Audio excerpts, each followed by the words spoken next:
Democrats are preparing to betray Israel. I am not talking about, I want to make it clear, those who already have politically, who used to be on the fringe, the AOCs, the Rashida Tlaibs, the Ilhan Omars, the Presleys of the world. This is not who I'm talking about. I'm talking about the House Foreign Affairs Committee chair, who is a Democrat, Gregory Meeks, congressman from New York.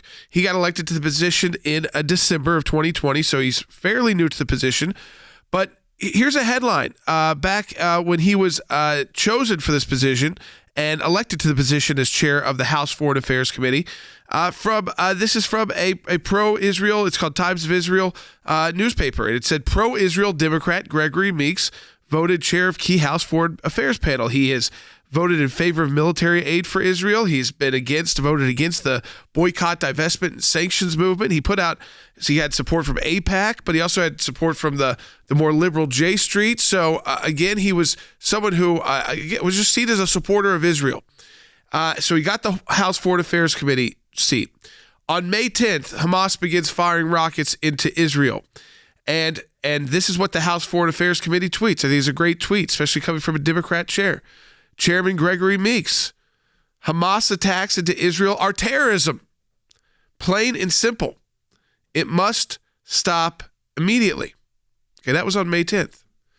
Well, now it's May 18th. And yesterday, in a breaking news, Congressman Meeks has sent a letter to President Biden requesting a delay of the sale of $735 million in precision-guided missiles to guess who?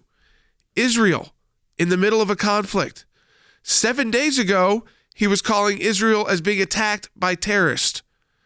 7 days later, he doesn't want their missiles to be replenished while they're having to utilize them to protect their citizens. And when a sale like this is approved by the administration, as it was by the Biden administration, Congress has 15 days to review the release of that sale. And technically, Jordan, the chairman of the committee, in this case, Gregory Meeks, could get together and could move a resolution of disapproval. They have 10 days to review it. And then if they were to pass that resolution beforehand, technically it would freeze the funding. Now, there might be a legal fight after that. But this is, I say all that, Jordan, to underscore how significant of a role Chairman Meeks played in this.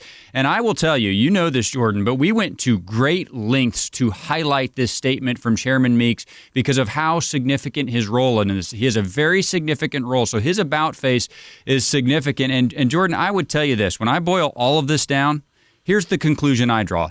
The pro-Hamas wing of the Democrat Party is driving the bus of the Democrat Party right now. I really believe that. Israel has made this clear. If Hamas will stop the attacks, Israel will stop responding.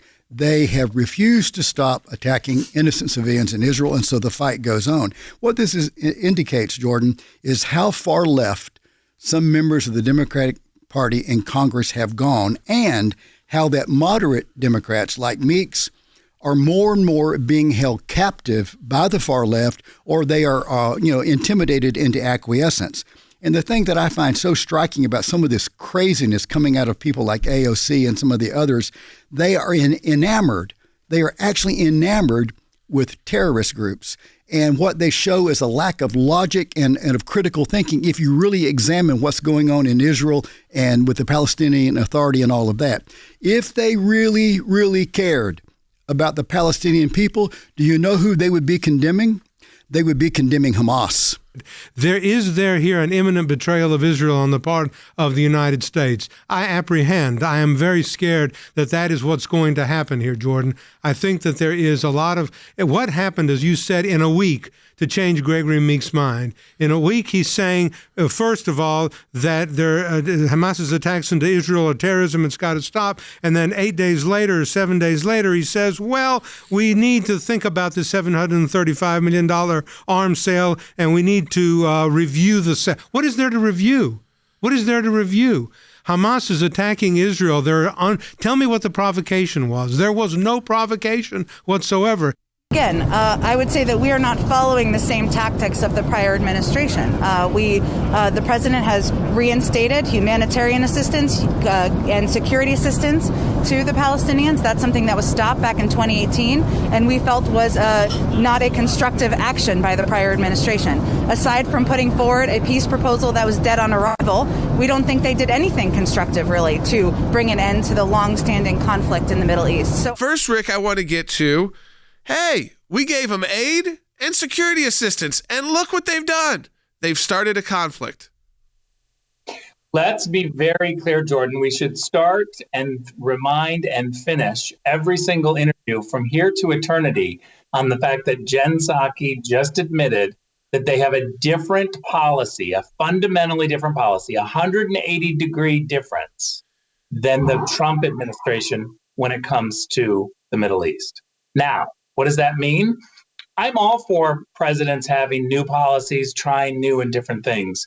But we cannot have a Washington, D.C. that puts its head in the sand after they implement policies and not evaluate whether or not their new policy is working. Let's step back and see. I agree with Jen. They did something dramatically different than the Trump administration. It isn't working. They need to switch gears. They need to recognize that giving money to the Palestinians backfired. It didn't work. The Middle East got worse. The Israeli-Arab conflict got worse because they are funding the Palestinians. I'm glad she admitted it. I'm glad that she's telling the world that we're giving them money, because I've been very concerned. Where did they get the money for the thousands and thousands of rockets that they're launching? Well, now we know. Jen Psaki just admitted the Biden administration, Americans have given the Palestinians the money.